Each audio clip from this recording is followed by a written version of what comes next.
My name is Ryan Carter, and I never thought the worst day of my life would begin with a smile. My wife, Olivia, walked into our kitchen one Friday morning, kissed me on the cheek, and calmly placed a stack of papers on the table. "I want a divorce," she said. For a few seconds I couldn't even breathe. "What happened?" I asked. "Did I do something wrong?" She avoided my eyes. "I've changed, Ryan. I want more out of life." Those words kept echoing in my head. I want more. We had been married for 6 years. I wasn't a millionaire, but I had a stable job as a software engineer in Chicago. We owned a small house, drove reliable cars, and took one vacation every summer. I thought we were happy. Apparently, I was the only one.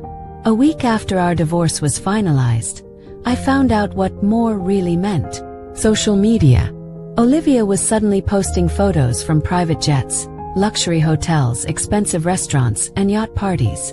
Standing beside her in every picture was a handsome businessman named Damian Cole. News articles called him a self-made millionaire. He owned investment companies, luxury real estate, and several technology startups. Everyone seemed fascinated by him, including my ex-wife. Friends kept sending me screenshots.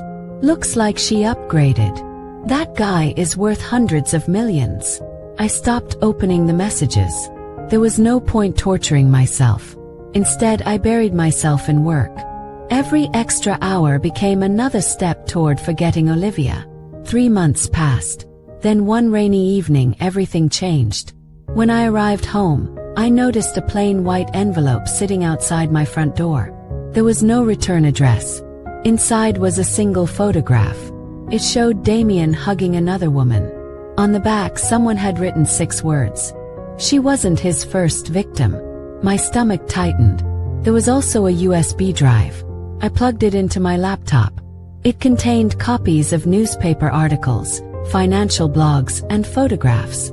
According to the documents, Damian had dated several wealthy women over the past few years. Each relationship ended suddenly. Each woman disappeared from public life after losing large amounts of money through his investment companies. Nothing proved he had committed a crime. But the pattern was disturbing. Someone clearly wanted me to know. I almost deleted everything. After all, Olivia wasn't my responsibility anymore. Then I remembered our 6 years together. Despite everything, I couldn't ignore the possibility that she might be in danger. The next day I called her. She answered with an annoyed voice. "What do you want?" "I need to talk to you." "I'm busy." "It's about Damian." There was a long silence.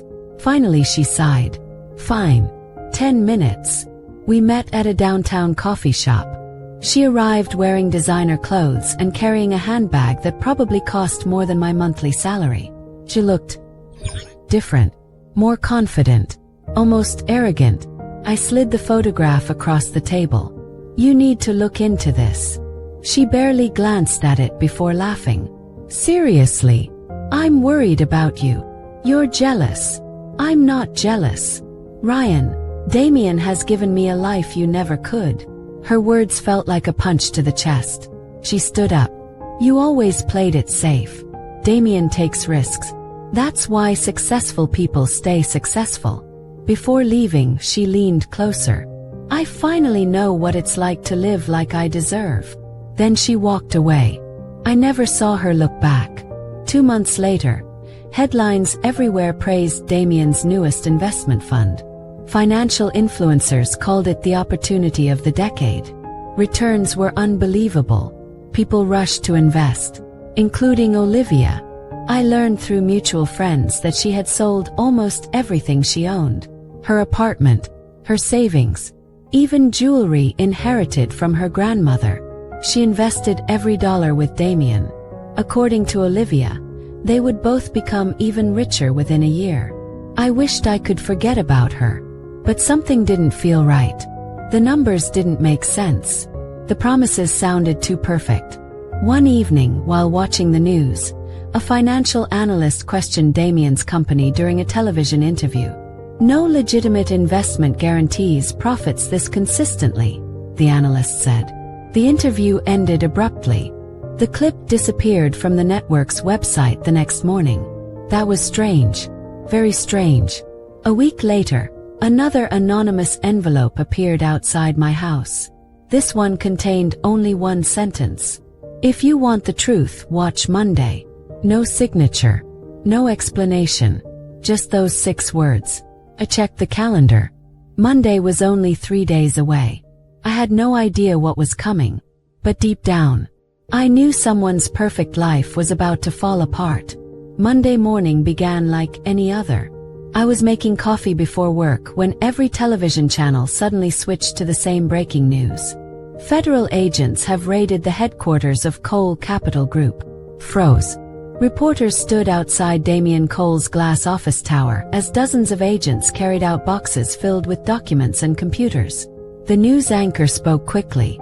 Authorities allege the company operated a massive investment fraud, using money from new investors to pay earlier investors while hiding billions of dollars in losses. My heart sank. Olivia. I immediately reached for my phone. Before I could call her, my phone started ringing. It was her. For the first time since our divorce, her voice was shaking. Ryan. She was crying. I don't know what to do. What happened? Damian disappeared. What do you mean? His phone is off. His private jet is gone. His house is empty. Nobody can find him. Closed my eyes. It was exactly what I had feared. I'll come, I said quietly.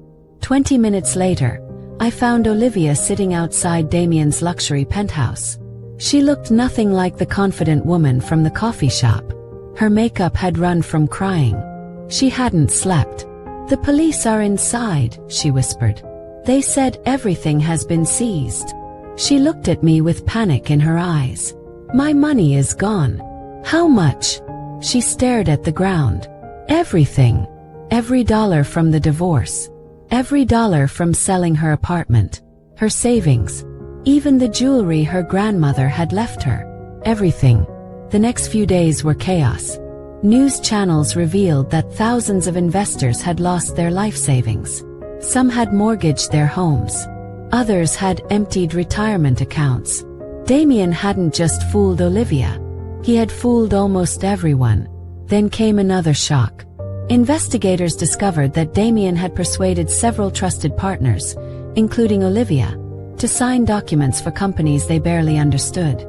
She had believed she was helping with routine business paperwork. Instead, her name appeared on several financial records. She wasn't accused of creating the fraud, but she had to spend weeks answering investigators' questions and hiring lawyers to prove she had been deceived too. The stress broke her. One evening she knocked on my apartment door. I almost didn't answer. When I opened it, I barely recognized her. The expensive clothes were gone. The confidence had disappeared. She looked exhausted. I don't have anyone else, she whispered. My friends won't answer my calls. I invited her inside. For a few minutes, neither of us spoke. Finally she looked at me. I owe you an apology. I remained silent. You tried to warn me. He nodded. I thought money meant happiness. Tears rolled down her face. I thought Damian loved me. He loved what you could give him, I replied softly. She covered her face with her hands. I destroyed my own life.